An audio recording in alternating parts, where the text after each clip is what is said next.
ఈ లోకంలో అందరికంటే కూడా ఎక్కువ గౌరవం మనం ఎవరికి ఇస్తామనంటే ఒక సన్యాసికి ఇస్తాం. పెద్ద పెద్ద అధికారంలో ఉండే వాళ్ళకి గౌరవం ఇస్తూ ఉంటాం, కానీ అధికారంలో ఉండేటటువంటి వాళ్ళకి మనం సాష్టాంగం చెయ్యం. దండం పెడతాం, గౌరవ సూచకంగా ఏదో చేతులు జోడిస్తాం, నమస్కారం అంటాం, ఏదో వంగుతాం, అంతే, అంతవరకు మాత్రమే.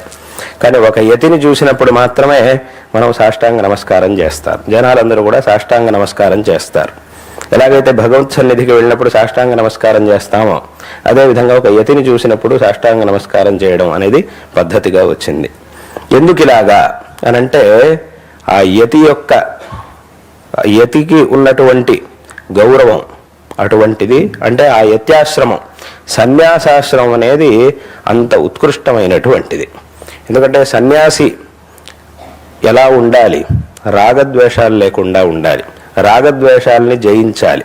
ఈ ప్రపంచంలో అన్నిటికంటే కఠినమైనటువంటి పని అంటే రాగద్వేషాలని జయించడం. దానికంటే కఠినమైనటువంటిది ఇంకోటి లేదు.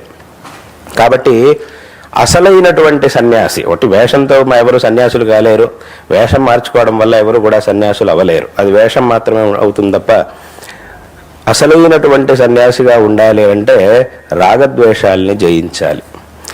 అదేవిధంగా అన్ని విధములైనటువంటి లౌకిక విషయాల్ని వదిలేసి కేవలం తత్వ విచారం చేస్తూ జిజ్ఞాసులైనటువంటి శిష్యులకు సన్మార్గోపదేశం చేస్తూ ఉండాలి.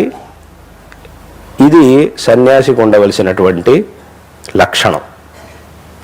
ఇక్కడ ఈ రాగద్వేషాలని జయించడం అనేది అత్యంత కఠినమైనటువంటి కార్యం. కాబట్టి ఇటువంటి రాగద్వేషాలని జయించి యతిగా ఉన్నారు కాబట్టి సన్యాసులైనటువంటి వారికి అందరికంటే కూడా ఎక్కువ గౌరవం అనేది వచ్చింది. అందులోనూ కాబట్టి ఇప్పుడు అక్కడికి ఏమైందంటే ఒక సన్యాసిగా అవ్వాలి అని అంటేనే దానికి ఎంతో కష్టపడాలి, ఎంతో కఠినమైనటువంటి వ్రతాలను, ఎంతో కఠినమైనటువంటి సాధన చేసి ఉండాలి. అందులోనూ ఒక మఠాధిపతిగా, ఒక పీఠానికి అధిపతిగా ఉండాలి అని అంటే ఇంకా కూడా సాధన చేసి ఉండాలి.